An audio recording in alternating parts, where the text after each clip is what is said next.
jibbite na jibbite na jibbite garaa koo si jaalate maalattilee na jibbite garaa koo si jaalate.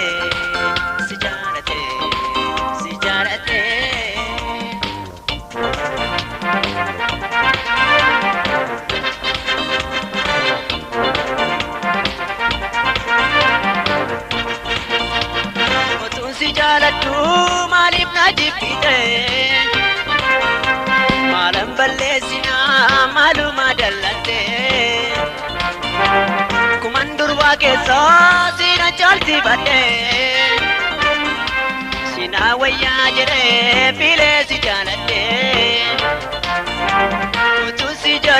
si jaalladhu maaliif na jibbite jaarsummaa baafannaa hin baafannaa galtuu deebite waliin halluu jenne kakaa qabna turre dubbiin hankoofankee bulee ta'e burree.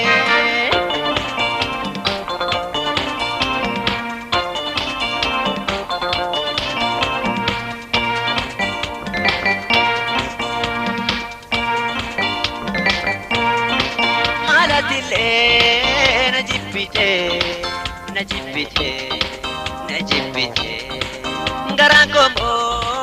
si jaalate maalattilee na jibbite garaa koo si jaalate.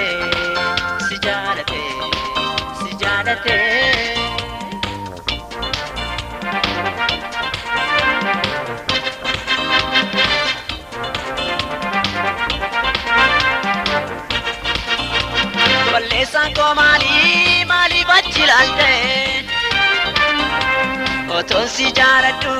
kan garaa koo tatte olii gadi kaadhee otoon jiru bakkee achi ilaaltee dibdee inna'u garaan kee utuun si jaalladhu maaliif na jibbite jaarsummaa baafannaa hin baafannaa galtuu deebite waliin halluu jenne kakaa qabna turre dubbiin hankoofankee bulee ta'e burree.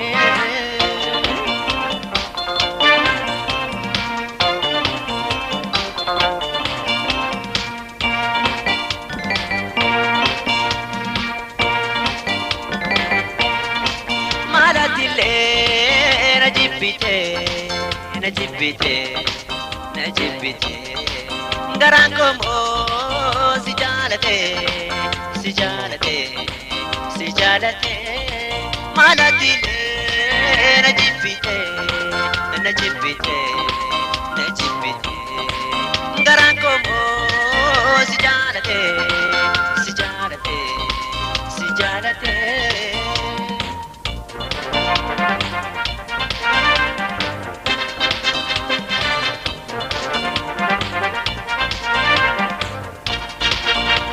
Jaalala kee banoo takka jibban qabu si wajjin jiraachuu gonkumaan dadhabu dhibbuudhaaf gidiraa wajjin hin hirmaanne waliin hafna jedhee godoo si jaarranne utuun si jaalladhu maaliif na jibbite jaarsummaa baafannaa ni baafannaa galtuu deebite waliin halluu jenne kakaas qabna turre dubbiin hankoofankee bulee ta'e burree jaarsummaa baafannaa hin baafannaa galtuu deebite jaarsummaa baafannaa ni baafannaa galtuu deebite jaarsummaa